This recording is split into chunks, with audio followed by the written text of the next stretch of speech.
नाज़रीन, पीडीएम जो सरबराही इजलास मौलाना फजलुर रहमान जी सदारत हेठ थींदो। उन हवाले सां वधीक अपडेट करे रहियो आहे मेराठ जो रिपोर्टर मुदस्सर राजपूत। जी मुदस्सर। जी जीअं त गुज़िरियल राति अपोज़िशन लीडर शहबाज शरीफ़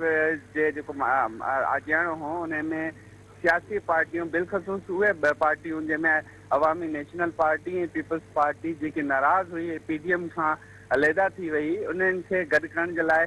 शहबाज शरीफ़ उन्हनि खे चयो त तव्हां पीडीएम सां हिकु दफ़ो ॿीहर गॾु थियो ताकी हुकूमत खे टफ टाइम ॾिनो ईअं ज़रिए न चवणु आहे त इन हवाले सां इहा ॻाल्हि हिकमत अमली तइ थी वई ऐं हुननि इतफ़ाक़ कयो पीपल्स पार्टी एमपी त हिकु दफ़ो पीडीएम जो इजलास ॿीहर घुरायो वञे उन इजलास में इहे पार्टी एमपी ऐं पीपल्स पार्टी बाज़ाब्ता तौर ते शिरकत करे पंहिंजा जेके ख़दशात आहिनि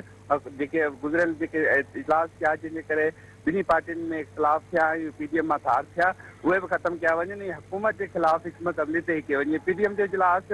ज़रिए चयो आहे त हलंदड़ हफ़्ते में मतवक़ो आहे इजलास में बस पार्टी ऐं अवामी नेशनल पार्टी जी भी शिरकत मतवक़ो आहे इन पीडीएम जे इजलास में हुकूमत ख़िलाफ़ नेक्स्ट जेकी हिकमत अमली आहे उहा तयारु करण ते इतफ़ाक़ कयो वेंदो। जी मुदस्सर, अवां जी महिरबानी।